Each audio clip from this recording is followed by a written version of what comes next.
Hello student, welcome to back my YouTube channel DK life study में आपका स्वागत है। तो चलिए फ्रेंड, जैसा कि देख सकते हैं कि 10th क्लास जो हिंदी का है फ्रेंड, उसका सब्जेक्टिव लेकर आए हैं जो आने वाले एग्ज़ाम के लिए काफ़ी इम्पोर्टेंट है। तो चलिए फ्रेंड, वीडियो को लास्ट तक बने रहें और हमारे चैनल पर पहली बार विजिट कर रहे हैं फ्रेंड तो चैनल को सब्सक्राइब जरूर करें। तो चलिए आज हम लोग देख सकते हैं फ्रेंड, गद्य खंड से संपूर्ण सब्जेक्टिव लेकर आए हैं फ्रेंड, जो एक ही वीडियो में संपूर्ण हल है। तो देख सकते हैं जो आने वाले एग्जाम के लिए बहुत ही वीवीआई क्वेश्चन है फ्रेंड। तो उम्मीद करते हैं कि आप लोग वीडियो को लाइक करेंगे, शेयर करेंगे और हमारे चैनल पर पहली बार विजिट कर रहे हैं फ्रेंड तो चैनल को सब्सक्राइब जरूर करेंगे। तो चलिए देखते हैं फ्रेंड, देख सकते हैं पहला चैप्टर है जाति प्रथा और श्रम विभाजन जाति प्रथा।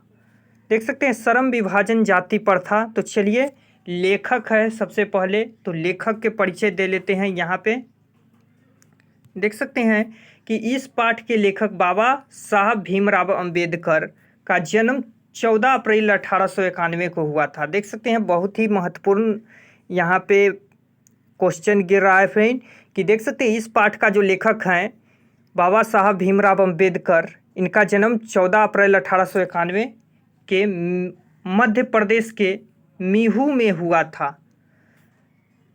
देख सकते हैं इनकी कुछ प्रमुख रचनाएं हैं, जैसे कास्ट इन इंडिया, देयर मैकनिज, देख सकते हैं मैकेनिज, और बुद्धिज्म और कम्युनिज, बुद्ध एंड हिज धाम इत्यादि। देख सकते हैं इनका जो प्रमुख रचना है, सबसे महत्वपूर्ण रचना है फ्रेंड कास्ट इन इंडिया। पूछ देता है कास्ट इन इंडिया के लेखक कौन है, तो कास्ट इन इंडिया के लेखक हैं जो बाबा साहब भीमराव अंबेडकर जी ही हैं। देख सकते हैं भीमराव अंबेडकर की मृत्यु 1956 दिल्ली में हुआ था। कहाँ हुआ था? 1956 दिल्ली में हुआ था।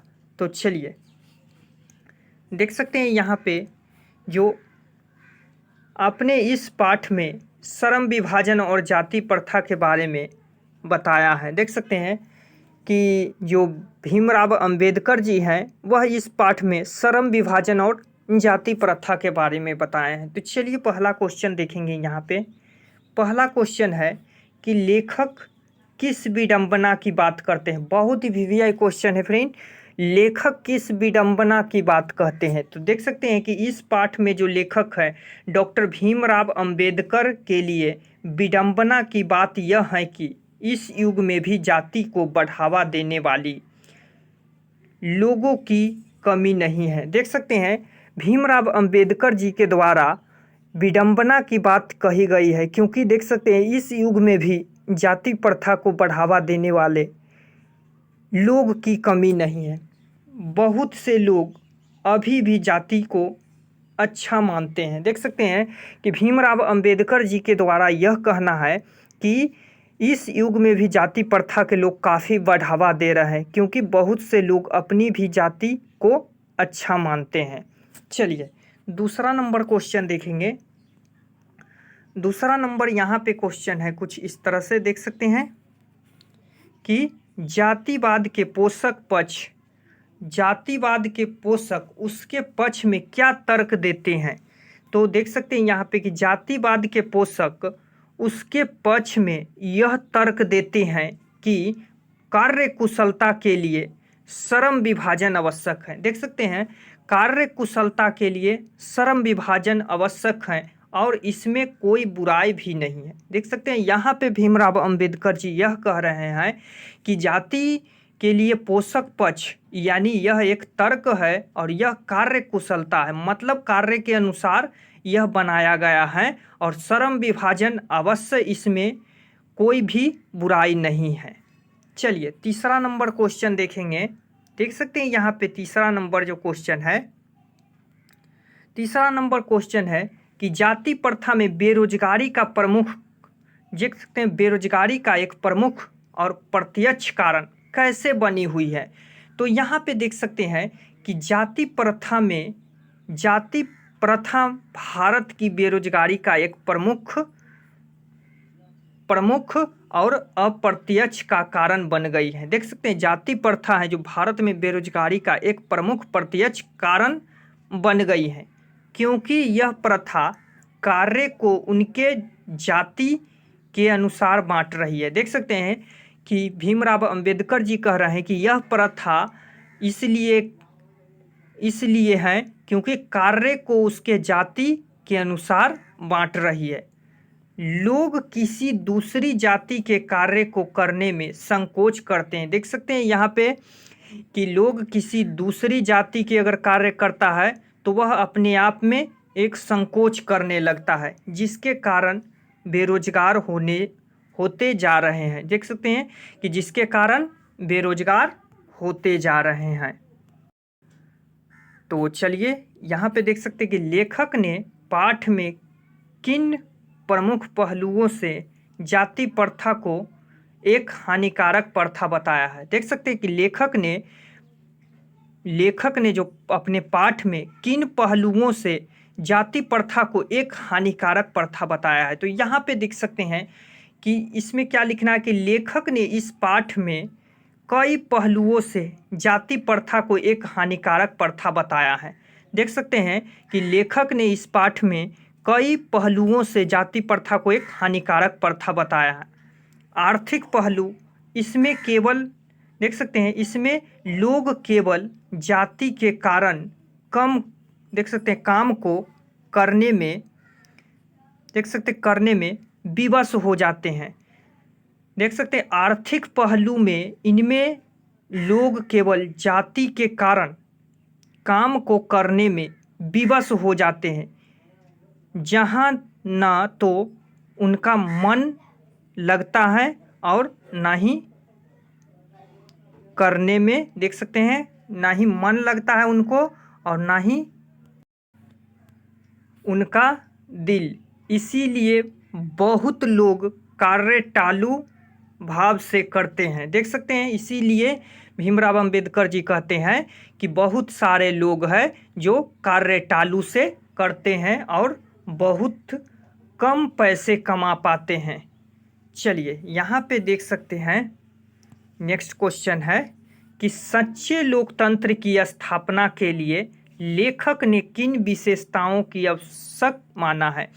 तो यहाँ पे देख सकते हैं कि सच्चे लोकतंत्र की स्थापना के लिए लेखक ने कहा है कि लोगों के बीच सच्चे लोकतंत्र की स्थापना के लिए लेखक यानी भीमराव अंबेडकर जी कहते हैं कि लोगों के बीच जाति प्रथा का भाव न होकर आपसी मेल होना चाहिए। जाति प्रथा का भाव न होकर आपसी मेल होना चाहिए।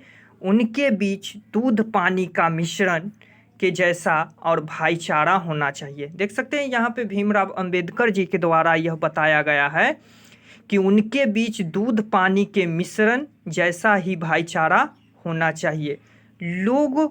लोग किसी भी कार्य को करने में के लिए स्वतंत्र हो। देख सकते हैं भीमराव अंबेडकर जी के द्वारा कहा गया है कि लोग कोई भी कार्य करें और वह स्वतंत्र पूर्वक यानी आज़ादी पूर्वक कर सकता है। यही सच्चे लोकतंत्र की स्थापना के लिए भीमराव आवश्यक माने जाते हैं। तो चलिए नेक्स्ट नंबर क्वेश्चन में यहाँ पे देखेंगे। देख सकते हैं 20 के दांत दूसरा लेसन का महत्वपूर्ण क्वेश्चन यहाँ पे करवाया जा रहा है श्री फ्रेंड। देख सकते हैं तो वीडियो को लाइक शेयर करें और चैनल पे पहली बार विजिट कर रहे हैं तो चैनल को सब्सक्राइब जरूर करें। तो चलिए यहाँ पे लेखक देख सकते हैं 20 के दांत का लेखक है नलिन बिलोचन शर्मा। याद रखिएगा नलिन बिलोचन शर्मा। तो इस पाठ के लेखक नलिन बिलोचन शर्मा का जन्म 18 फरवरी 1916 को हुआ था। कब हुआ था? 18 फरवरी 1916 को पटना के बद्रघाट में हुआ था। उनकी जन्मजात भोजपुरी भाषा थी। देख सकते हैं उनकी बचपन की जो भाषा थी वह भोजपुरी थी और उनकी जो प्रमुख कुछ रचना है देख सकते हैं दृष्टिकोण, मानदंड, साहित्य का इतिहास, दर्शन आदि। देख सकते हैं उनके द्वारा कुछ प्रमुख रचनाएं हैं जो देख सकते हैं मापदंड, साहित्य और इतिहास, दर्शन आदि। तो चलिए देख सकते हैं उनका कहानी देखें। तो चलिए देख सकते हैं पहला नंबर जो क्वेश्चन है, पहला नंबर क्वेश्चन है कि खोखा किन किन मामले में अपवाद था। बहुत ही वीवीआई क्वेश्चन है कि खोखा किन किन मामले में अपवाद था। तो खोखा सेन साहब के घर में बनाए गए सभी मामले में अपवाद था। देख सकते हैं बहुत ही इजी तरीके से लिखे गए हैं फ्रेंड। आप लोग एक बार देखकर इसको आप लोग जाकर लिख सकते हैं। देख सकते हैं खोखा सेन साहब के घर में बनाए गए देख सकते हैं मामलों में अपवाद था। वह हमेशा अपने मन के अनुसार घर में कार्य करता था। देख सकते हैं जो सेन साहब नियम बनाए थे उस नियम को पालन खोखा नहीं करता था। वह अपने मन से घर के कार्य करता था, जबकि उनकी सभी बहन के लिए घर में एक विशेष प्रकार का नियम था। देख सकते हैं जो जो सेन साहब की 5 पुत्री थी उनके लिए सेन साहब नियम बनाया था और वह नियम का पालन करता था, लेकिन खोखा वहाँ नियम का पालन नहीं करता था। तो चलिए नेक्स्ट नंबर क्वेश्चन देखेंगे। देख सकते हैं नेक्स्ट नंबर जो क्वेश्चन है कि मदन का चरित्र चित्रण करें। मदन का चरित्र चित्रण करें। देख सकते हैं कि मदन 20 के दांत कहानी का नायक है। मदन है जो 20 के दांत कहानी का नायक है। मदन के पिता गिरधर लाल सेन साहब के यहाँ एक किराने था। देख सकते हैं मदन के पिता था जो गिरधर लाल सेन साहब के यहाँ एक किराने था। इस कहानी में मदन का चित्रण 5 साल के एक साहसी लड़के के रूप में किया गया है। देख सकते हैं कि इस कहानी में जो मदन का चित्रण है वह 5 साल के एक साहसी लड़के के रूप में किया गया है, जो सेन साहब के ड्राइवर द्वारा किए गए हैं। देख सकते हैं जो सेन साहब के ड्राइवर के द्वारा किया गया है। अपमान का बदला लेने के लिए कासू, देख सकते हैं यहाँ पे कासू सेन खोखा का ही नाम है। देख सकते हैं अपमान का बदला लेने के लिए कासू से लड़ाई कर उनके 2 दांत तोड़ देते हैं। देख सकते हैं फ्रेंड सेन साहब के जो बेटे थे कौन, खोखा और कासू उसी का नाम था। कासू को लड़ाई में 2 दांत तोड़ दिए थे। कितना? 2 दांत। यहाँ पर पूछा जाता है फ्रेंड ऑब्जेक्टिव में कितने दांत तोड़ा था, तो 2 दांत तोड़ दिए था। चलिए नेक्स्ट नंबर क्वेश्चन देखेंगे। देख सकते हैं नेक्स्ट नंबर कासू खोखा का चरित्र चित्रण करें। बहुत ही वीवीआई क्वेश्चन है। तो यहाँ पे देख सकते हैं कासू या खोखा 20 के दांत कहानी का एक प्रमुख पात्र है। कासू या खोखा 20 के दांत का कहानी का एक प्रमुख पात्र है। इस पाठ में कासू का चरित्र चित्रण एक 5 साल का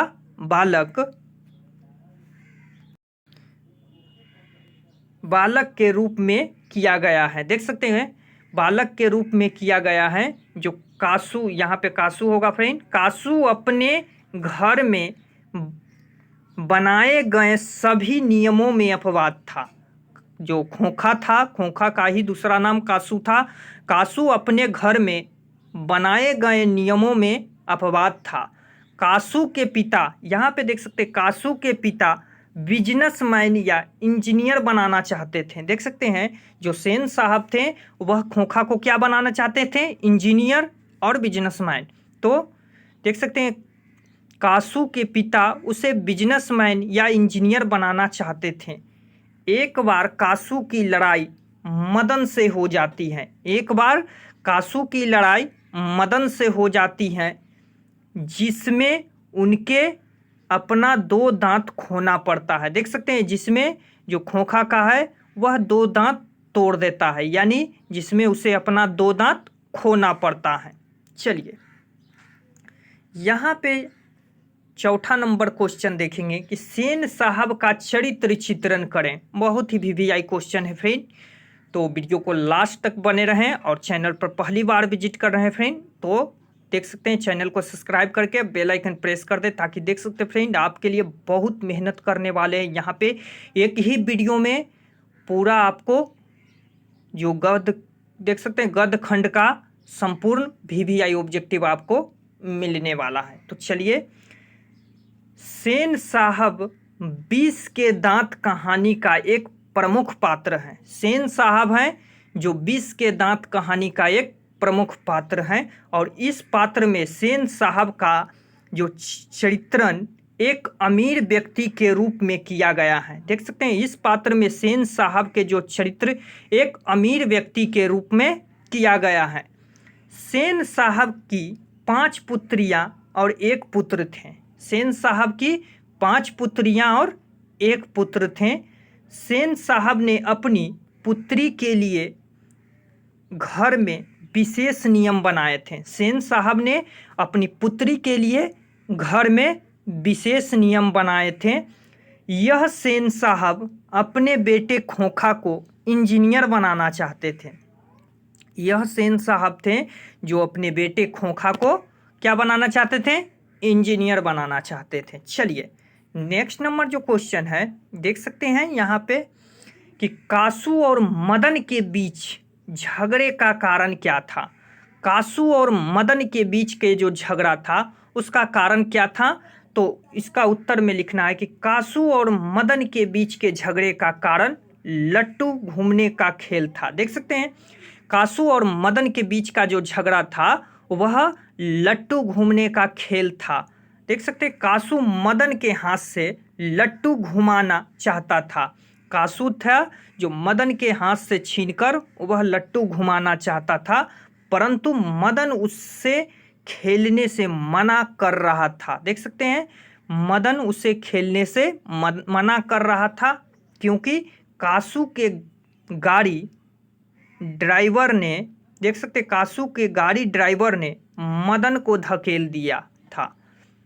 देख सकते हैं मदन उससे खेलने के लिए क्यों मना कर रहा था? क्योंकि कासू के जो गाड़ी ड्राइवर था मदन को धकेल दिया था। इसी के कारण दोनों के बीच झगड़ा हो गया। चलिए यहाँ पे देख सकते हैं भारत से हम क्या सीखें। यह एक भाषण है। क्या है? यह एक भाषण है और इनका लेखक है मैक्स मूलर। तो चलिए मैक्स मूलर साहब के बारे में आपको कुछ परिचय दे देते हैं यहाँ पे। तो देख सकते हैं इस पाठ के लेखक मैक्स मूलर का जन्म 6 दिसंबर 1823 को जर्मनी में हुआ था। इस पाठ के लेखक मैक्स मूलर का जन्म 6 दिसंबर 1823 को जर्मनी में हुआ था। उनके पिता का नाम विल्हेम मूलर। देख सकते हैं उनके पिता का नाम क्या था? Wilhelm Müller.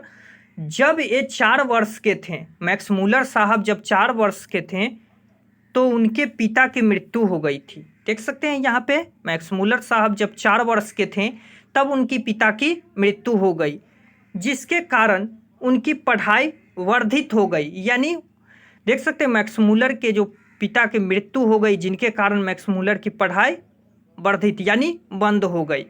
मूलर बचपन में ही संगीत के साथ साथ ग्रीक और लैटिन भाषा के निपुण हो गए थे। देख सकते हैं मैक्स मूलर साहब जो जर्मनी के थे उनको ग्रीक और लैटिन भाषा में निपुण हो गए थे। देख सकते हैं मैक्स मूलर साहब का जो निर्धन देख सकते हैं कि इनका निर्धन 28 अक्टूबर 1900 ईस्वी को हुआ था। मैक्स मूलर साहब का निर्धन 28 अक्टूबर 1900 ईस्वी को हुआ था। इसके भाषण को सुनकर विक्टोरिया ने नाइट की उपाधि दी थी। देख सकते हैं मैक्स मूलर साहब का भाषण सुनकर किसने? विक्टोरिया ने नाइट की उपाधि दी थी। किनको? मैक्स मूलर साहब को दी थी। तो चलिए यहाँ पे देख सकते हैं पहला नंबर जो क्वेश्चन है कि धर्मों की दृष्टि से भारत का क्या महत्व है। धर्मों की दृष्टि से भारत का क्या महत्व है? तो लिखना इसमें फ्रेंड कि धर्मों की दृष्टि से भारत का एक अलग ही महत्व है। धर्मों की दृष्टि से भारत का एक अलग ही महत्व है। भारत एकमात्र ऐसा देश है, भारत एकमात्र ऐसा देश है जहाँ इतने धर्म के लोग अपनी अपनी अलग अलग रस्म रिवाज को लेकर एक साथ रहते हैं। देख सकते हैं मैक्स मूलर के अनुसार यह बताया गया है कि धर्मों की दृष्टि से भारत का एक अलग ही महत्व है। क्यों? क्योंकि भारत एकमात्र ऐसा देश है जहां इतने धर्मों के लोग अपनी अपनी अलग रस्मों रिवाज को लेकर एक साथ रहते हैं, एक साथ रहते हैं विश्व का कोई भी ऐसा देश नहीं है, देख सकते हैं मैक्स मुलर के अनुसार यह बताया गया कि विश्व का ऐसा कोई देश नहीं है जिनकी तुलना हमारे देश भारत की संस्कृति से की जा सकती है। देख सकते हैं यहाँ पे मैक्स मुलर के अनुसार यह बताया गया है कि विश्व में ऐसा कोई देश नहीं है जिनकी तुलना हमारे भारत देश की संस्कृति से की जाती है। तो चलिए देखते हैं नेक्स्ट नंबर। तो नेक्स्ट नंबर जो क्वेश्चन है, देख सकते हैं लेखक की दृष्टि में सच्चे भारत का दर्शन कहाँ हो सकता है और क्यों। बहुत ही वीवीआई क्वेश्चन है। देख सकते हैं यहाँ पे कि लेखक की दृष्टि में सच्चे भारत का दर्शन गांव में हो सकता है। मैक्स मुलर के अनुसार देख सकते हैं यह बताया गया है कि लेखक की दृष्टि में सच्चे भारत का दर्शन गांव में हो सकता है, क्योंकि भारत की संस्कृति गांव में ही देखी जा सकती है। देख सकते हैं क्योंकि भारत की संस्कृति गांव में ही देखी जा सकती है। यहाँ के हरे भरे खेत, लोगों की आपसी संबंध इत्यादि भारत का मूल पहचान है। देख सकते हैं भारत की जो मूल पहचान यानी भारत की पहचानता के बारे में कौन बता रहे हैं, तो मैक्स मुलर साहब बता रहे हैं कि यहाँ के हरे भरे खेत, लोगों की आपसी संबंध इत्यादि भारत की मूल पहचान है। तो चलिए नेक्स्ट नंबर क्वेश्चन देखेंगे। यहाँ पे नेक्स्ट नंबर क्वेश्चन है कि भारत किस तरह का अतीत और सुदूर भविष्य को जोड़ता है, स्पष्ट करना है। भारत किस तरह के अतीत और सुदूर भविष्य को जोड़ता है। तो चलिए इसको किस तरह से लिखना है, तो इसको लिखना है, देख सकते हैं भारत अतीत एवं सुदूर भविष्य को जोड़ता है क्योंकि भारत का अतीत यानी इतिहास बहुत ही शानदार रहा है। देख सकते हैं कि मैक्स मुलर साहब भारत के इतिहास को बहुत ही शानदार बताए हैं, क्योंकि जिसके आधार पर हम बहुत कुछ सीख कर वर्तमान में कुछ अच्छा कर सकते हैं। देख सकते हैं कि मैक्स मुलर के अनुसार बताया गया है कि जिसके आधार पर हम कुछ सीख कर यानी भारत से हम कुछ सीख कर और वर्तमान में कुछ कर सकते हैं। देख सकते हैं यहाँ पे साफ साफ बताया गया है कि भारत का भविष्य काफ़ी ही उज्जवल है। मैक्स मुलर के अनुसार बताया गया है कि भारत की जो भविष्य है काफ़ी उज्जवल रहा है, क्योंकि आज हर क्षेत्रों में भारत के प्रति देख सकते हैं भारत प्रगति कर रहा है। देख सकते हैं कि मैक्स मुलर के अनुसार बताया गया है क्योंकि आज हर क्षेत्रों में भारत प्रगति कर रहा है। अतः यह कह सकते हैं कि देख सकते हैं कि भारत अतीत और सुदूर भविष्य को जोड़ता है। भारत है जो अतीत और सुदूर भविष्य को जोड़ता है। चलिए नेक्स्ट नंबर क्वेश्चन देखेंगे। देख सकते हैं यहाँ पे नेक्स्ट नंबर जो क्वेश्चन है कि लेखक वास्तविक इतिहास किसे मानता है और क्यों। देख सकते हैं कि लेखक मैक्स मुलर के अनुसार वास्तविक इतिहास वह इतिहास है जिसको पढ़कर या सुनकर मानव कुछ सीखे। देख सकते हैं मैक्स मुलर के अनुसार वास्तविक इतिहास वह इतिहास है जिनको पढ़कर या सुनकर मानव कुछ सीख सके। लेखक के अनुसार भारत का इतिहास वास्तविक है। लेखक के अनुसार भारत का इतिहास वास्तविक है क्योंकि भारत के इतिहास से बहुत कुछ सीखा जा सकता है। देख सकते हैं मैक्स मुलर के अनुसार बताया गया है कि भारत के इतिहास से बहुत कुछ सीखा जा सकता है।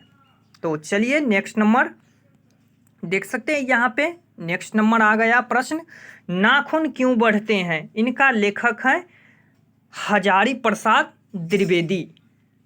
तो चलिए हजारी प्रसाद द्विवेदी जी का कुछ लेखक के जो परिचय है उसको देख लेते हैं। यहाँ पे देख सकते हैं कि इस पाठ के लेखक हजारी प्रसाद द्विवेदी जी का जन्म 1907 के उत्तर प्रदेश के छपरा बलिया आरात दुबे में हुआ था। देख सकते हैं छपरा बलिया उत्तर प्रदेश में द्विवेदी जी का जन्म हुआ था। इनका जो कुछ प्रमुख रचना है देख सकते हैं, अशोक के फूल बहुत ही वीवीआई इनका रचना है, बाणभट्ट की आत्मकथा, पृथ्वी राज रासो बहुत ही वीवीआई है इनका रचना, और देख सकते हैं अनामदास का पोथा, सुर साहित्य एवं कबीर। हजारी जी को अवलोकन पर्व पर साहित्य अकादमी पुरस्कार भी मिला था। देख सकते हैं कि हजारी प्रसाद द्विवेदी जी का जो प्रमुख रचना है अशोक का फूल, पृथ्वी राज रासो, बाणभट्ट की आत्मकथा एक प्रमुख उनकी रचना है। देख सकते हैं, और उनको देख सकते हैं कि अवलोकन पर्व पर साहित्य अकादमी पुरस्कार भी मिला था। द्विवेदी जी का निर्धन देख सकते हैं यहाँ पे कि द्विवेदी जी का निर्धन सन 1979 दिल्ली में हुआ था।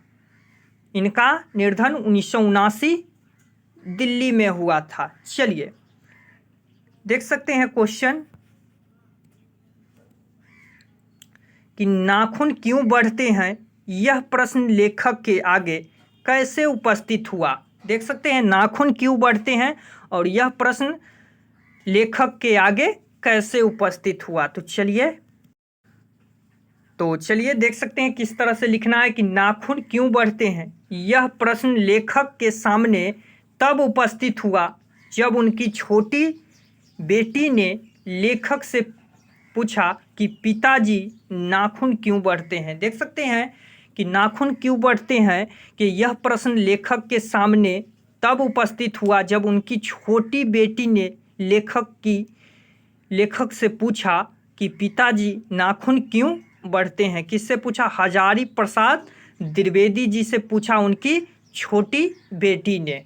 चलिए नेक्स्ट नंबर जो क्वेश्चन है देख सकते हैं, नेक्स्ट नंबर कि बढ़ते नाखून द्वारा प्राकृतिक मनुष्य को क्या याद दिलाती है। बढ़ते नाखून द्वारा प्राकृतिक मनुष्य को क्या याद दिलाती हैं। तो यहाँ पे लिखना है कि बढ़ते नाखून द्वारा प्राकृतिक मनुष्य को यह याद दिलाती हैं कि हमारे पूर्वज लाखों पूर्व लंबी लंबी नाखून का उपयोग अस्त्र शस्त्र के रूप में करते थे। देख सकते हैं कि बढ़ते नाखून प्राकृतिक मनुष्य को यह याद दिलाती है कि हमारे जो पूर्वज हैं लाखों पूर्व यानी लाखों वर्ष पहले लंबी लंबी नाखून का उपयोग अस्त्र शस्त्र के रूप में करते थे। हमारे नाखून देख सकते हैं, हमारे नाखून हमारी पार्श्ववर्ती की याद दिलाती है यानी प्राचीनता की याद दिलाती है। चलिए नेक्स्ट नंबर क्वेश्चन देखेंगे। देख सकते हैं यहाँ पे नेक्स्ट नंबर जो क्वेश्चन है कि लेखक द्वारा नाखून को अस्त्र शस्त्र में देखना कहाँ तक संगत है। देख सकते हैं लेखक द्वारा नाखून को अस्त्र शस्त्र के रूप में देखना कहाँ तक संगत है। तो देख सकते हैं यहाँ पे क्या लिखना है कि लेखक के द्वारा नाखून को अस्त्र शस्त्र के रूप में देखना मेरे अनुसार बिल्कुल संगत है, क्योंकि जब हमारे पूर्वज जंगलों में पशु की भांति रहते थे। देख सकते हैं कि लेखक के द्वारा कहा जा रहा है कि नाखूनों को अस्त्र शस्त्र के रूप में देखना मेरे अनुसार बिल्कुल संगत है, क्योंकि जब हमारे पूर्वज जंगल में पशु की भांति रहते थे तब उनके द्वारा नाखूनों का प्रयोग दूसरे जीव जंतुओं की सुरक्षा के लिए किया जाता था। देख सकते हैं कि जब हमारे जो पूर्वज जो जंगलों में पशु की भांति रहते थे तब उनके द्वारा नाखूनों का प्रयोग दूसरे जीव जंतुओं की सुरक्षा के लिए किया जाता था। अतः नाखून के लिए एक अस्त्र था। क्या था? नाखून उनके लिए एक अस्त्र था। देख सकते हैं कि दूसरे जीवों की सुरक्षा के लिए किया जाता था, इसीलिए नाखून उनके लिए एक अस्त्र था। तो चलिए देख सकते हैं नेक्स्ट नंबर जो क्वेश्चन है कि मनुष्य बार बार नाखून क्यों काटता है। बहुत ही वीवीआई क्वेश्चन है। तो देख सकते हैं यहाँ पे क्या लिखना है आपको कि लेखक के अनुसार मनुष्य बार बार नाखून काटता है क्योंकि वह अपनी पार्श्ववृत्ति को भुला देना चाहता है। देख सकते हैं यहाँ पे हजारी प्रसाद द्विवेदी जी के द्वारा यह कहा गया है कि लेखक के अनुसार मनुष्य बार बार नाखून काटता है क्योंकि वह अपनी पार्श्ववृत्ति को भुला देना चाहता है। देख सकते हैं यहाँ पे कि सफाई की दृष्टिकोण से भी नाखून को काटना आवश्यक है। सफाई की दृष्टि से भी नाखून को काटना आवश्यक है क्योंकि हमारे शरीर में बीमारियों नाखूनों के कारण से ही हो जाती हैं। देख सकते हैं यहाँ पे लेखक बताया गया है। लेखक यह कहते हैं कि सफाई की दृष्टि से भी नाखून को काटना आवश्यक है क्योंकि हमारे शरीर में कई बीमारियों से नाखूनों के कारण ही हो जाते हैं। तो चलिए नेक्स्ट नंबर देख सकते हैं फ्रेंड, नागरी लिपि। नागरी लिपि का लेखक है गुणाकर मूल्य। तो चलिए गुणाकर मूल्य जी का कुछ परिचय यहाँ पे देख लेते हैं। तो देख सकते हैं कि इस पाठ में लेखक गुणाकर मूल्य का जन्म 1935 ईस्वी महाराष्ट्र के अमरावती जिले के एक गांव में हुआ था। तो देख सकते हैं महाराष्ट्र के अमरावती जिले के एक गांव में हुआ था। उनकी जो प्रमुख कृतियां हैं देख सकते हैं, अक्षरों की कहानी, प्राचीन भारत की महान वैज्ञानिक, अंतरिक्ष यात्रा, अक्षर कथा, सौरमंडल, सूर्य नक्षत्र, लोक इत्यादि। देख सकते हैं इनकी जो प्रमुख रचना कुछ इस प्रकार है। अक्षरों की कहानी, प्राचीन भारत की महान वैज्ञानिक, अंतरिक्ष यात्रा, अक्षर कथा, सौरमंडल, सूर्य नक्षत्र, लोक इत्यादि।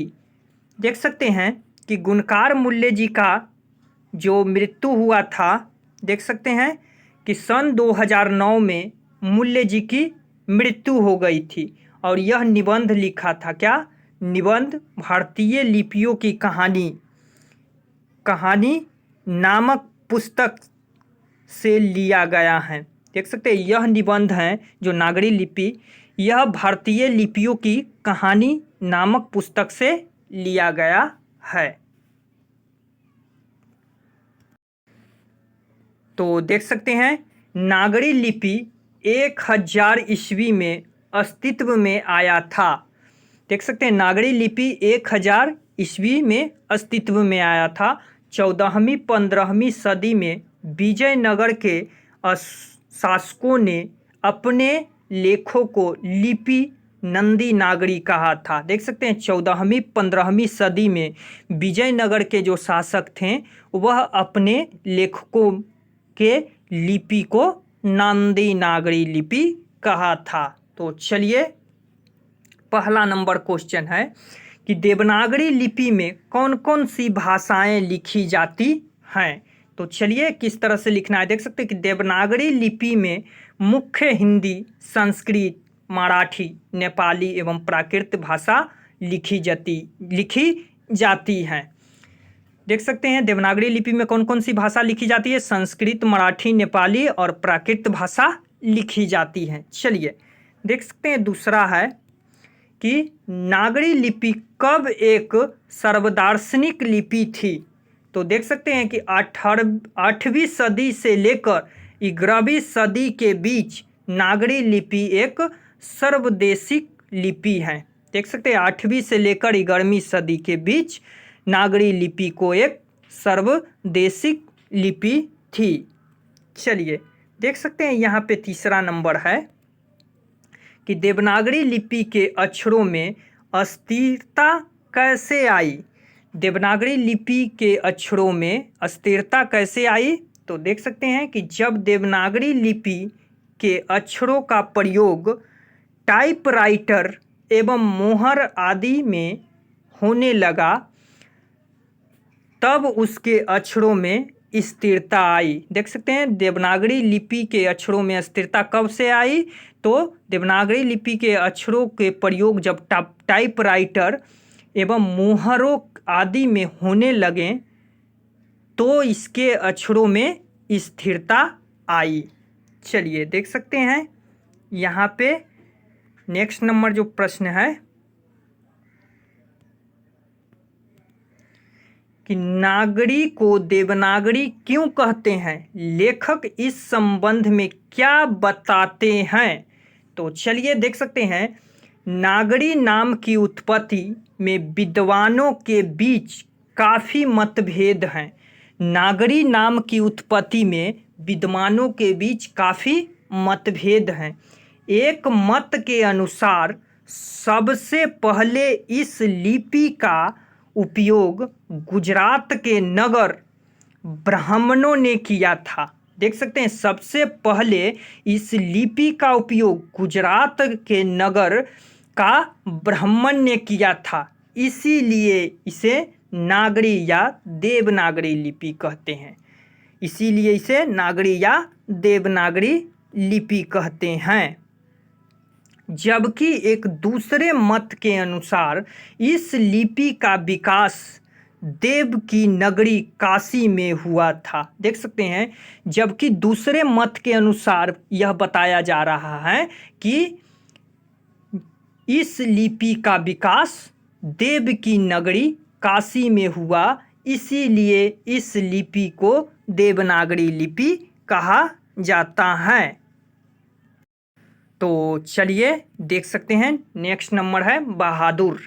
बहादुर का लेखक है अमरकांत। कौन है? बहादुर का लेखक है अमरकांत। तो चलिए लेखक का कुछ परिचय जान लेते हैं यहाँ पे।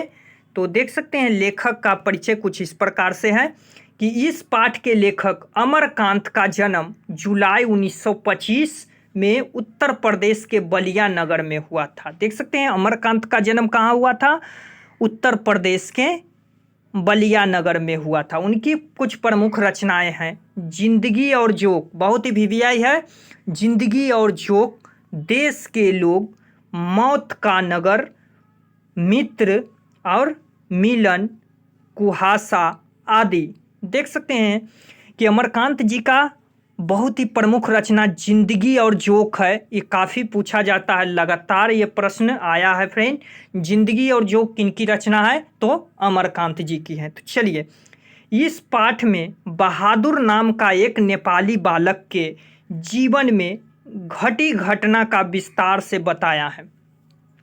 अमरकांत जी के द्वारा यह कहानी में बहादुर नामक एक नेपाली लड़का के जीवन के घटी घटना को विस्तार रूप से बताया है। कौन बताए हैं? अमरकांत जी बताए हैं। तो चलिए पहला नंबर क्वेश्चन देखते हैं। देख सकते हैं पहला नंबर क्वेश्चन है कि अपने शब्दों में पहली बार बहादुर का वर्ण करना है। तो देख सकते हैं कि जब लेखक ने बहादुर को पहली बार देखा, जब अमरकांत ने बहादुर को पहली बार देखा तो वह 12-13 वर्ष की उम्र का था। कौन था? बहादुर था, 12-13 वर्ष की उम्र का था। देख सकते हैं बहादुर कितना वर्ष, 12 या 13 वर्ष का था। रंग गोरा चपटा मुंह वाला एक युवक लड़का था। उसने सफ़ेद कमीज, भूरे रंग का पुराना जूता, देख सकते हैं भूरे रंग का पुराना जूता, हाफ पैंट और गले में स्काउट गाइड की तरह रुमाल पहना हुआ था। देख सकते हैं जब लेखक ने जब बहादुर को पहली बार देखा तो हाफ पैंट, भूरे रंग का जूता और गले में स्काउट गाइडलाइन की तरह एक रुमाल पहना हुआ था। चलिए देख सकते हैं यहाँ पे नेक्स्ट नंबर जो क्वेश्चन है कि बहादुर अपने घर से क्यों भाग गया था। तो बहादुर की माँ ने बहादुर को बहुत पीटा था। बहादुर की माँ बहादुर को बहुत पीटा था। किस लिए पीटा था? क्योंकि बहादुर ने उनकी प्यारी भैंस को पीटा था।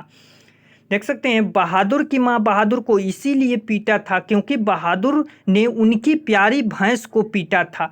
इसी कारण से बहादुर गुस्से में आकर घर से भाग गया।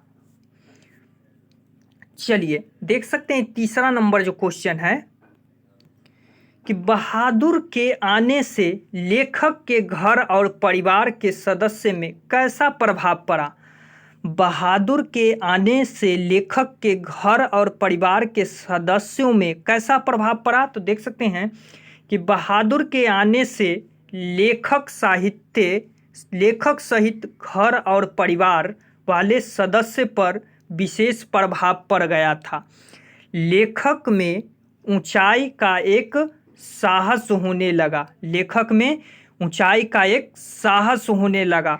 वह मोहल्ले के लोगों से तुच्छ समझने लगा। देख सकते हैं जब लेखक के यहाँ नौकर आ गया था तब वह अपने सदस्य को पर बहुत बड़ा प्रभाव पड़ा और लेखक अपने आप को ऊंचा समझने यानी बड़ा समझने लगा। ऐसा लेखक को एहसास होने लगा था। वह मोहल्लों के लोगों को तुच्छ, देख सकते हैं, वह अपने मोहल्ले के जो वहाँ के आसपास के लोग थे उनको वह तुच्छ समझने लगे थे। किसी से सीधे मुंह से बात भी नहीं करता था। देख सकते हैं इतना उनको घमंड आ गया था कि किसी से सीधे मुंह से वह बात नहीं करता था। देख सकते हैं किसी को ठीक ढंग से देखते भी नहीं थे। कई बार पड़ोसियों के बीच कहते, देख सकते हैं, पड़ोसियों के बीच कहते सुनाई पड़ते थे कि जिसके पास कलेजा है वही आजकल नौकर रखता है। देख सकते हैं कि अमरकांत अपने आप को इतना बड़ा समझने लगे थे कि वह अपने पड़ोसियों को यह कहते थे कि देख सकते हैं कि जिसके पास कलेजा है वही आजकल नौकर रखता है।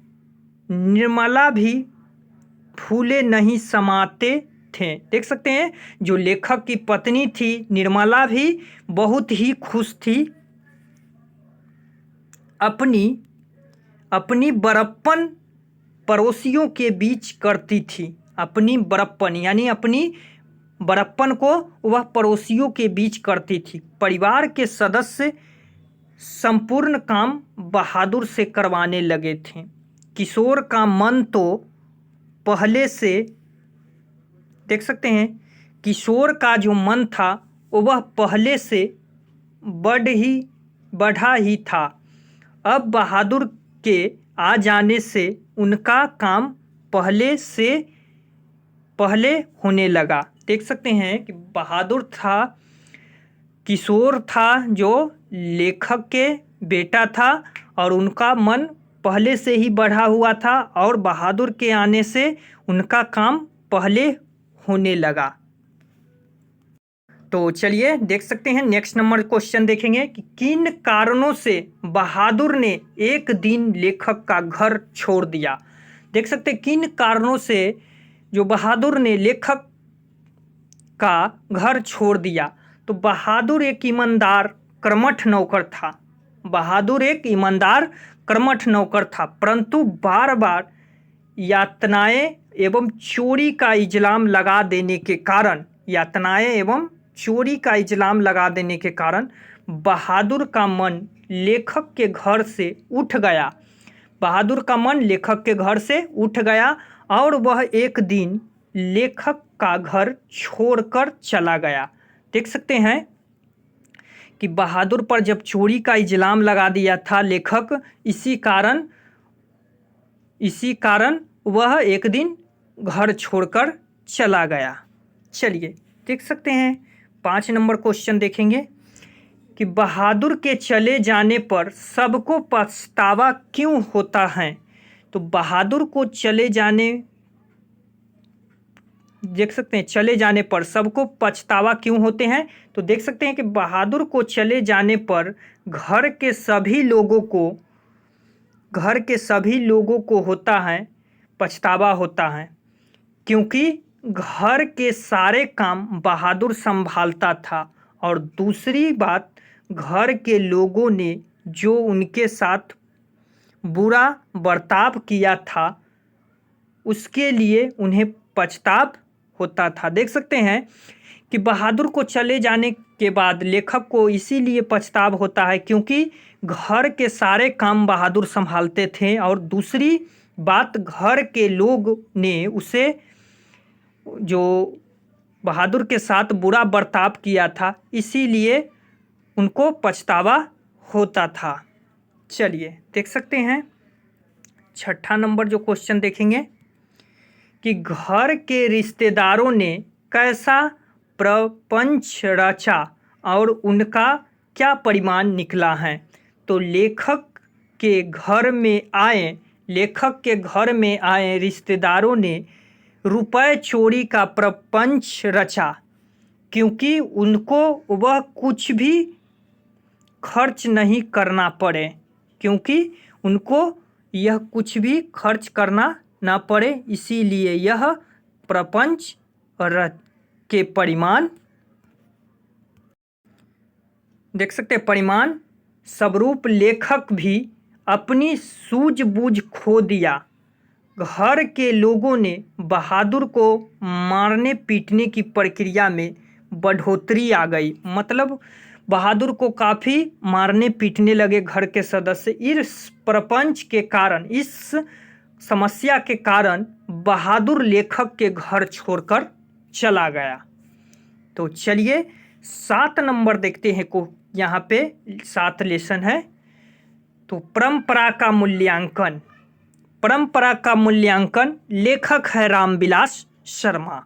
चलिए यहाँ पे देखते हैं कि इस पाठ के लेखक रामविलास शर्मा का जन्म 10 अक्टूबर 1912 को उत्तर प्रदेश के उनगांव में हुआ था।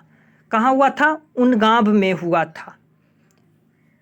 आपको निराला की साधना पुस्तक पर साहित्य पुरस्कार भी मिला था। देख सकते हैं जो उनको था साहित्य पुरस्कार भी मिला था। देख सकते हैं उनकी जो कुछ प्रमुख रचनाएं हैं, भारतेंदु हरिश्चंद्र बहुत ही वीवीआई रचना है। प्रेमचंद और उसका युग ये भी बहुत ही वीवीआई है। भाषा और समाज और भारत की भाषा समस्या आदि। देख सकते हैं उनका निर्धन 30 मई 2000 ईस्वी को हुआ था। उनका निर्धन कब हुआ था? 30 मई 2000 ईस्वी को हुआ था। किनका? रामविलास शर्मा जी का। चलिए देख सकते हैं यहाँ पे क्वेश्चन आ गया है फ्रेंड। तो परंपरा का ज्ञान किनके लिए और ज़्यादा सबसे आवश्यक है और क्यों? तो जो लोग साहित्य में युग परिवर्तन करना समझते हैं, जो लोग साहित्य में युग परिवर्तन करना समझते हैं, क्रांतिकारी साहित्य लिखना चाहते हैं, उनके लिए साहित्य की परंपरा का ज्ञान होना अति आवश्यक है। देख सकते हैं कि जो लोग साहित्य के युग में परिवर्तन करना चाहते हैं, क्रांतिकारी साहित्य लिखना चाहते हैं, उनके लिए साहित्य की परंपरा का ज्ञान होना अति आवश्यक है। नेक्स्ट नंबर जो क्वेश्चन है कि भारत की बहुजातीय मुख्य संस्कृति और इतिहास की देन है। कैसे? तो इसका आंसर में लिखना है। देख सकते हैं कि लेखक रामविलास शर्मा के अनुसार भारत में बहुजातीय भारत की संस्कृति और इतिहास की देन है। हमारी संस्कृति महाभारत और रामायण जैसा बड़े साहित्य से जुड़ी हैं जो एकता स्थापित करते हैं। हमारे इतिहास की भी कोई ऐसी घटनाएं हैं जिसे लोगों में बहुजातीय होने का बोध कराती हैं। देख सकते हैं बहुजातीय होने का बोध कराती हैं। चलिए देख सकते हैं नेक्स्ट आ गया फ्रेंड यहाँ पे जीत जीत मैं निरखत हूँ। लेखक है पंडित बिरजू महाराज। लेखक कौन है? पंडित बिरजू महाराज। तो चलिए बिरजू महाराज का कुछ परिचय जान लेते हैं कि इस पाठ में पंडित बिरजू महाराज के पूरे जीवन को दर्शाया गया है। पंडित बिरजू महाराज का जन्म लखनऊ के 7वीं पीढ़ी में हुआ था। देख सकते हैं 7वीं पीढ़ी में हुआ था और इनका जन्म 1938 में हुआ था फ्रेंड। कब? 1938 में हुआ था। चलिए उनके साक्षात्कार लिया, देख सकते हैं लिया था। उनके 3 बहनें थी। बिरजू महाराज के गुरु उनके पिता और उनके चाचा का नाम था शंभू महाराज। जब उनके पिता की मृत्यु हो गई थी तो देख सकते हैं यहाँ पे कि इस पाठ में पंडित बिरजू महाराज के पूरे जीवन को दर्शाया गया है। पंडित बिरजू महाराज एक नर्तक थे। क्या थे? नर्तक थे। उनका जन्म लखनऊ के 7वीं पीढ़ी में हुआ था। उनका साक्षात्कार रसीम वाजपेयी ने लिया था। उनकी 3 बहनें थी। बिरजू महाराज, देख सकते हैं बिरजू महाराज के गुरु उनके पिता जज उनकी माँ थी। उनके चाचा का नाम था शंभू महाराज। उनके पिता की मृत्यु हुई तो उनका आयु 9 वर्ष की थी। जब उनके पिताजी गुजर गए थे तो बिरजू महाराज की उम्र थी 9 वर्ष की थी। चलिए नेक्स्ट नंबर जो क्वेश्चन है देख सकते हैं। नेक्स्ट नंबर कि बिरजू महाराज कौन कौन से वाद्य बजाते थे? तो देख सकते हैं बिरजू महाराज बांसुरी, हारमोनियम, गिटार और सितार आदि बजाते थे। तो देख सकते हैं बजाते थे। चलिए नीचे की ओर देख सकते हैं। नेक्स्ट नंबर क्वेश्चन देखेंगे। देख सकते हैं नेक्स्ट नंबर क्वेश्चन में कि लखनऊ और रामपुर से बिरजू महाराज का क्या संबंध है? लखनऊ और रामपुर से बिरजू महाराज का क्या संबंध है? तो बिरजू महाराज का जन्म लखनऊ में, देख सकते हैं बिरजू महाराज का जन्म लखनऊ में हुआ था, परंतु बिरजू महाराज का अत्यधिक समय रामपुर में ही व्यतीत हुआ था, मतलब रामपुर में ही बीते थे। इसीलिए इन दोनों शहरों के बीच बिरजू महाराज का संबंध गहरा था। देख सकते हैं बिरजू महाराज का जन्म लखनऊ में हुआ था, परंतु बिरजू महाराज का जो अत्यधिक समय था वह रामपुर में ही बीता था। इसीलिए इन दोनों शहरों के बीच बिरजू महाराज का संबंध बहुत ही गहरा था। चलिए नेक्स्ट नंबर जो क्वेश्चन है कि बिरजू महाराज ने नृत्य शिक्षा किसे और कब देनी शुरू की? तो देख सकते हैं बिरजू महाराज ने नृत्य शिक्षा रसीम वाजपेयी को 1956 में देनी शुरू की थी। कब शुरू की थी? 1956 में देनी शुरू की थी। चलिए देख सकते हैं नेक्स्ट नंबर जो क्वेश्चन है कि बिरजू महाराज अपना सबसे बड़ा जज किसे मानते थे? तो बिरजू महाराज जी अपना सबसे बड़ा जज अपनी अम्मा यानी माँ को मानते थे। अम्मा को मानते थे। जब वे नाचते थे तब अम्मा उसे देखती थी और उनकी कमी और अच्छाई को बारे में अम्मा ही उसे बता देती थी। देख सकते हैं कि बिरजू महाराज की जो सबसे बड़ी जज अपनी अम्मा को मानती थी। जब बिरजू महाराज नाचते थे तब उनकी अम्मा देखती थी और उनकी कमी और अच्छाइयों के बारे में अम्मा ही उसे बता देती थी। चलिए 5 नंबर क्वेश्चन यहाँ पे देखेंगे। देख सकते हैं कि बिरजू महाराज के गुरु कौन थे? तो देख सकते हैं बिरजू महाराज के गुरु उनके पिताजी थे। बिरजू महाराज के गुरु कौन थे? उनके पिताजी थे। वे अच्छे स्वभाव के थे। वे अपनी दुख को व्यक्त नहीं करते थे। उन्हें कला से बहुत प्रेम था। जब बिरजू महाराज की उम्र 9.5 वर्ष की थी तब उनके पिता की मृत्यु हो गई। देख सकते हैं कि बिरजू महाराज के गुरु उनके पिताजी थे। वे एक अच्छे स्वभाव के थे। वे अपनी दुख को व्यक्त नहीं करते थे। उन्हें कला से बहुत प्रेम था। बिरजू महाराज के पिताजी को कला से बहुत ही प्रेम था। जब बिरजू महाराज की उम्र 9.5 वर्ष, देख सकते हैं 9.5 वर्ष की, बिरजू महाराज की उम्र 9 वर्ष की थी तब उनके पिता की मृत्यु हो गई थी। चलिए देख सकते हैं अवेन्यू का लेखक है अशोक वाजपेयी। अवेन्यू का लेखक कौन है? अशोक वाजपेयी। तो चलिए अशोक वाजपेयी जी का कुछ परिचय यहाँ पे देख लेते हैं। देख सकते हैं अशोक वाजपेयी जी का कुछ परिचय है। तो इस पाठ के लेखक अशोक वाजपेयी का जन्म 16 जनवरी 1941 को हुआ था। कब हुआ था? 16 जनवरी 1941 ईस्वी में छत्तीसगढ़ दुर्ग में हुआ था, परंतु वे मूल निवासी मध्य प्रदेश के थे। उनका जन्म छत्तीसगढ़ दुर्ग में हुआ था, परंतु वह मूल निवासी मध्य प्रदेश के थे। उनकी माता का नाम निर्मला देवी और पिता का नाम परमानंद वाजपेयी था। अशोक वाजपेयी की लगभग 3 दर्जन मौलिक और संपादित कृतियाँ प्रकाशित हुई। देख सकते हैं अशोक वाजपेयी जी का लगभग 3 दर्जन मौलिक और संपादित कृतियाँ प्रकाशित की गई थी। देख सकते हैं उनकी जो कुछ रचनाएं हैं, उनकी कुछ प्रमुख रचनाएं हैं। तीसरा साक्ष्य, साहित्य विनोद, कविता का जनपद और समवेत इत्यादि। देख सकते हैं उनकी कुछ प्रमुख रचना इस प्रकार से है। तो चलिए वीडियो को लाइक करें फ्रेंड्स, शेयर करें, और हमारे चैनल पर पहली बार विजिट कर रहे हैं तो चैनल को सब्सक्राइब जरूर करें, क्योंकि देख सकते हैं फ्रेंड पद खंड का आपको देख सकते हैं गद खंड का आपको एक ही वीडियो में आपको संपूर्ण हल मिल रहा है फ्रेंड। तो देख सकते हैं इसके बाद पद खंड का आपको लेकर बहुत ही जल्द आने वाले हैं। तो वीडियो को लाइक करें, शेयर करें, और हमारे चैनल पर पहली बार विजिट कर रहे हैं फ्रेंड तो चैनल को सब्सक्राइब जरूर। तो देख सकते हैं कि अवेन्यू रोन नदी के किनारे बसा हुआ शहर था। लेखक ने अवेन्यू में 19 दिन में 33 कविताएं, 27 कहानियां लिखी थी। देख सकते हैं बहुत ही वीवीआई क्वेश्चन है कि लेखक अवेन्यू में कितना दिन रहे थे फ्रेंड? तो 19 दिन रहे थे। कितना?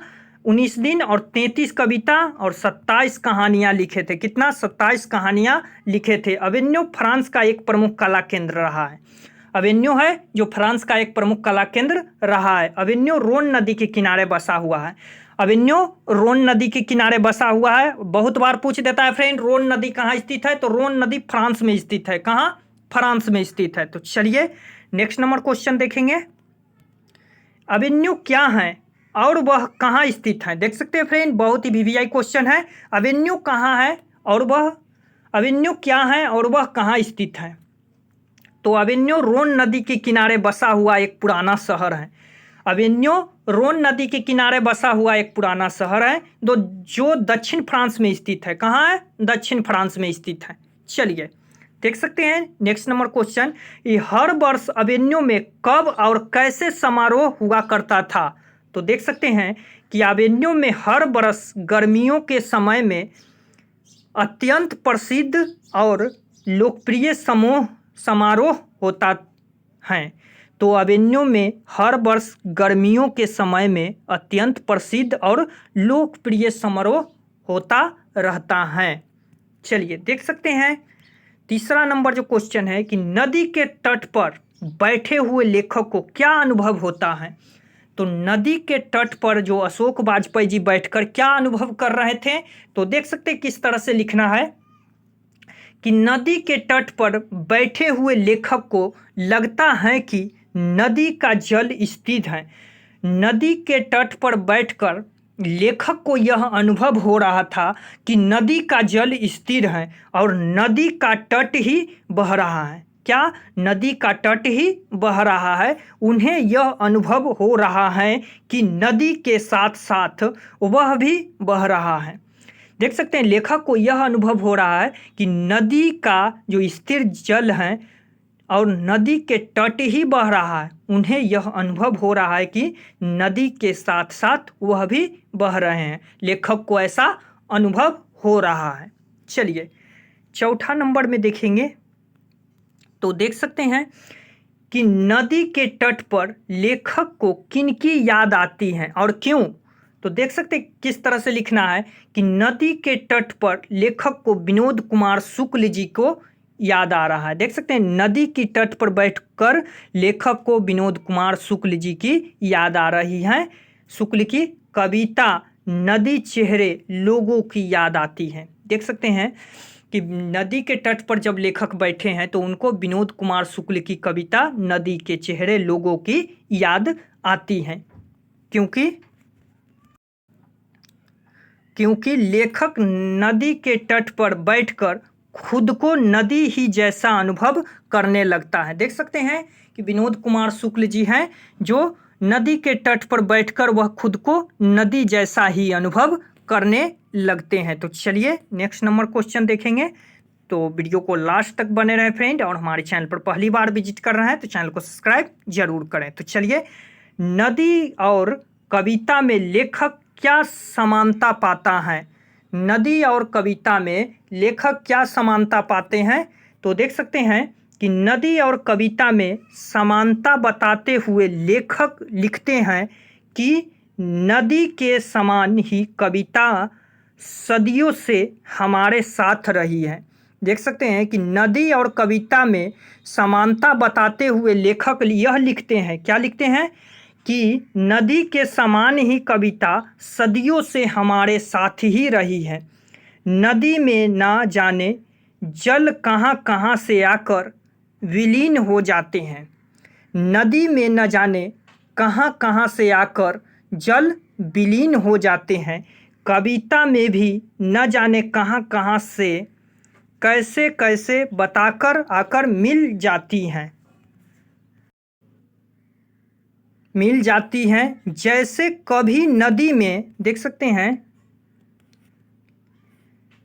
जैसे कभी नदी में जल की कमी नहीं होती, वैसे ही कविता में शब्द की कमी नहीं होती है। देख सकते हैं कविता और शब्द के बीच लेखक तुलना करते हैं कि जिस तरह से नदी में जल की कमी नहीं होती है, उसी तरह से कविता में शब्द की कमी नहीं होती। तो चलिए देख सकते हैं, मछली देखेंगे। मछली, इस पाठ के जो लेखक हैं विनोद कुमार शुक्ल। विनोद कुमार शुक्ल का जन्म 1 जनवरी 1937 को हुआ था। कब हुआ था? 1 जनवरी 1937 को हुआ था। तो चलिए देखेंगे, 37 को हुआ था। छत्तीसगढ़ के राजनांद गांव में हुआ था। कहाँ हुआ था? छत्तीसगढ़ के राजनांद गांव में हुआ था। उनकी जो प्रमुख रचनाएं हैं, देख सकते हैं, नौकर की कमीज बहुत ही वीवीआई है, और खेलेंगे तो देखेंगे, देख सकते हैं, खिलेगा तो देखेंगे। नौकर की कमीज बहुत ही महत्वपूर्ण है, और खिलेगा तो देखेंगे। दीवार में एक खिड़की रहती थी। आपके 2 प्रमुख कहानी संग्रह, पेड़ पर कमरा, देख सकते हैं, बहुत ही वीवीआई है, और महाविद्यालय है। महाविद्यालय से ही मछली कहानी लिया गया है। कहाँ से लिया गया है? महाविद्यालय से ही मछली कहानी लिया गया है। चलिए, कुछ प्रमुख बातें हैं कि लेखक के छोटे भाई संतू था। पिताजी ने बाजार से 3 मछलियाँ लाई थी। मछलियाँ बाहर, और देख सकते हैं, मछलियाँ बाहर और दीदी घर की में तरफ रही थी। केवल पिताजी मछली खाते थे। मछली कौन खाते थे घर में? सिर्फ पिताजी खाते थे। कितने मछली लाए थे? तो 3 मछली लाए थे। कितना? 3 मछलियाँ लाए थे बाजार से। तरफ कौन रही थी? तो दीदी तरफ रही थी। कहाँ? घर में। चलिए देख सकते हैं, यहाँ पे नेक्स्ट नंबर प्रश्न देखेंगे कि मछली को छूते ही संतू क्यों हिचक रहा था? तो देख सकते हैं, मछली को छूते हुए संतू हिचक रहा था क्योंकि उसे डर था कि कहीं मछली उसे काट ना ले। मछली को छूते समय संतू इसीलिए हिचक रहा था क्योंकि उसे डर थी कि कहीं उसे काट ना ले। चलिए देख सकते हैं, नेक्स्ट नंबर जो क्वेश्चन है कि मछली लिए घर आने के बाद बच्चे ने क्या किया? मछली लिए घर आने के बाद बच्चे ने क्या किया? तो मछलियाँ लिए घर आने के बाद बच्चे ने आधी बाल्टी पानी में मछली को डालकर मछलियाँ के साथ खेलने लगे। देख सकते हैं, मछलियाँ को जो घर लाने के बाद बच्चे ने आधी बाल्टी पानी में मछली को डालकर और मछलियाँ के साथ खेलने लगे। तो चलिए नेक्स्ट नंबर क्वेश्चन में देखेंगे। यहाँ पे देख सकते हैं, नेक्स्ट नंबर जो क्वेश्चन है कि मछलियों को लेकर बच्चे के मन में क्या अभिलाषा थी? तो देख सकते हैं कि मछलियों को लेकर बच्चे की मन में यह अभिलाषा थी कि एक मछली को कुएं में छोड़ेंगे और जब मन करे तो देख सकते हैं जब मन करे को कुएं में से निकाल कर उसके साथ खेलेंगे और फिर वापस कुएं में डाल देंगे। देख सकते हैं कि बच्चे के मन में मछली के लिए यह अभिलाषा थी कि बच्चे को लेकर देख सकते हैं बच्चे के मन में यह अभिलाषा थी कि एक मछलियों को कुएं में छोड़ेंगे और जब मन करेगा उसे कुएं में निकाल कर खेलेंगे और फिर वापस उसे कुएं में डाल देंगे। चलिए देख सकते हैं चौथा नंबर यहाँ पे देखेंगे कि झोले में मछलियाँ लेकर बच्चे दौड़ते हुए पतली गली में क्यों घुस गए। तो झोले में मछलियाँ लेकर बच्चे दौड़ते हुए पतली गली में इसीलिए घुस गए क्योंकि चौड़ी सड़क वाली रास्ते में बहुत ही भीड़ थी। देख सकते हैं झोले में मछलियां लेकर बच्चे दौड़ते हुए पतली गली में इसीलिए घुस गए क्योंकि चौड़ी सड़क वाली जो रास्ते में बहुत ही भीड़ थी। तो चलिए देख सकते हैं दीदी कहाँ थी और वह क्या कर रही थी। तो चलिए क्या लिखना है, दीदी घर में थी और मछली की तरह छटपटा रही थी। देख सकते हैं दीदी कहाँ थी, घर में थी और वह मछली की तरह छटपटा रही थी। चलिए देख सकते हैं नेक्स्ट नंबर जो क्वेश्चन है, दीदी और मछली में क्या समानता थी। देख सकते हैं कि दीदी और मछली में यह समानता थी कि जिस प्रकार मछली जल से निकलने के बाद सूखे से तड़पती हैं उसी प्रकार से दीदी घर में तड़प रही थी नरेन की याद में। किनकी याद में, नरेन की याद में तड़प रही थी। तो चलिए देख सकते हैं नेक्स्ट नंबर देखेंगे, नौबत खाने में इबादत। नौबत खाने में इबादत लेखक है यतीन्द्र मिश्र। कौन है, यतीन्द्र मिश्र। तो चलिए इस पाठ के लेखक यतीन्द्र मिश्र का जन्म 1977 उत्तर प्रदेश में अयोध्या में हुआ था। उत्तर प्रदेश के अयोध्या में हुआ था। यतीन्द्र मिश्र का जन्म उत्तर प्रदेश के अयोध्या में हुआ था। वे रीति काल के कवि थे। कौन काल के, रीति काल के कवि थे। इस पाठ में प्रमुख पात्र बिस्मिल्लाह खां रहे थे। कौन रहे थे, बिस्मिल्लाह खां। इसमें बिस्मिल्लाह खां के जीवन का रुचित अतवर्मन की बनावट आदि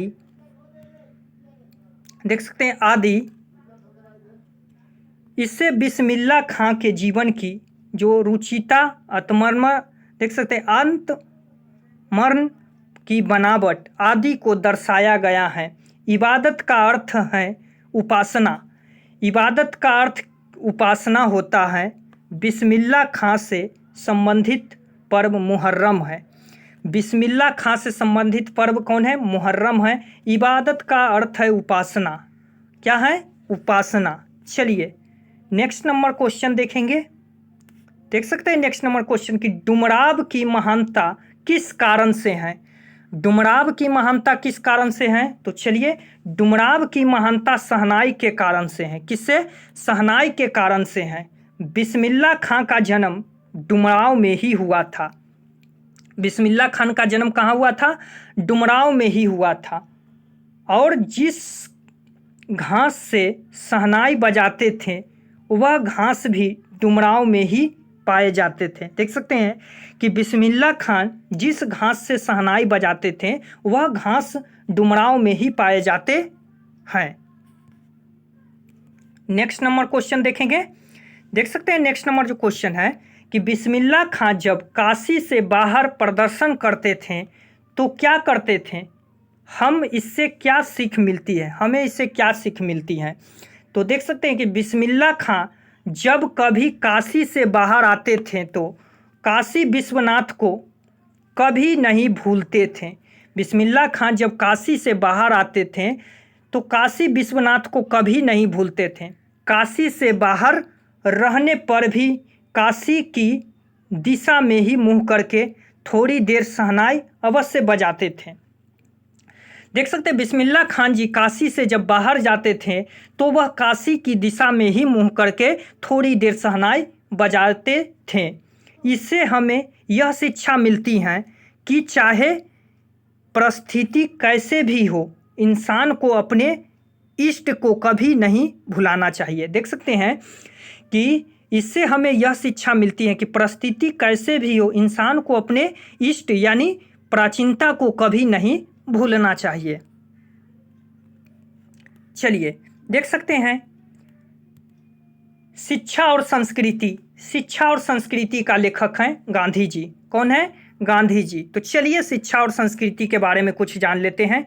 तो देख सकते हैं कि इस पाठ में, यहाँ पे देख सकते हैं इस पाठ में लेखक महात्मा गांधी जी का जन्म 2 अक्टूबर 1869 गुजरात के पोरबंदर में हुआ था। देख सकते हैं इस पाठ में जो लेखक महात्मा गांधी जी का जन्म 2 अक्टूबर 1869 गुजरात के पोरबंदर में हुआ था। आपके देख सकते हैं उनके पिता का नाम करमचंद गांधी था। क्या था? करमचंद गांधी। और माता का नाम पुतलीबाई थी। गांधी जी दक्षिण अफ्रीका से 1893 से 1914 तक रहे थे। दक्षिण अफ्रीका में कब रहे थे? 1893 से 1914 तक रहे थे। गांधी जी भारत लौटे थे 1915 में। दक्षिण अफ्रीका से वापस लौट गए थे भारत। दक्षिण अफ्रीका से भारत लौटे थे वापस। चलिए देख सकते हैं।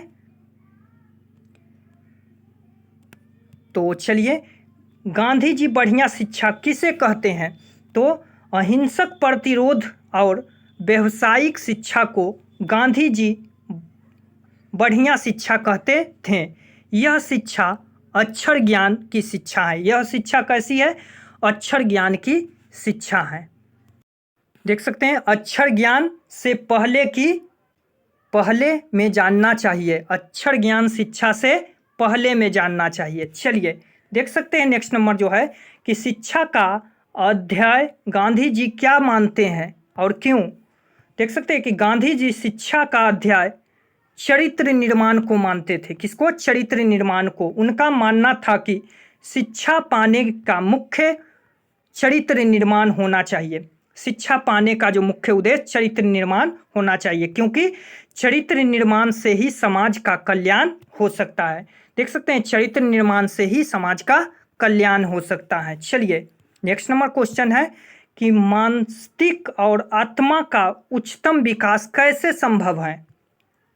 तो गांधी जी के अनुसार किताबी शिक्षा के अलावे अन्य चीज़ों का ज्ञान होने पर हमारे मस्तिष्क का उच्चतम विकास संभव हो सकता है। देख सकते हैं फ्रेंड कि गांधी जी का कहना था कि किताबी शिक्षा के अलावा भी उन्हें मानसिक और मस्तिष्क का विकास ज्ञान होना अति आवश्यक है। तो चलिए फ्रेंड आज के लिए इतना ही फ्रेंड। तो चलिए कैसा लगा वीडियो आप लोग कमेंट बॉक्स में कमेंट करिए। तो इसका दूसरा पार्ट लेकर कविता से आने वाले हैं फ्रेंड।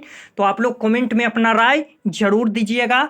तो उम्मीद करते हैं फ्रेंड कि आप लोग समझ गए होंगे। तो वीडियो को लाइक करके शेयर करें, क्योंकि फ्रेंड वीडियो बनाने में काफ़ी मेहनत लगती है। और चैनल पर पहली बार आए हैं तो चैनल को सब्सक्राइब कर दीजिए, ताकि देख सकते हैं फ्रेंड एक लाइक और एक सब्सक्राइब हमारा हौसला 2 गुना बढ़ा देता है फ्रेंड। तो चलिए इसी तरह से आपको सब विषय का वीडियो मिलेगा। तो चलिए आई होप आज के लिए इतना ही। तब तक के लिए टेक केयर, बाय।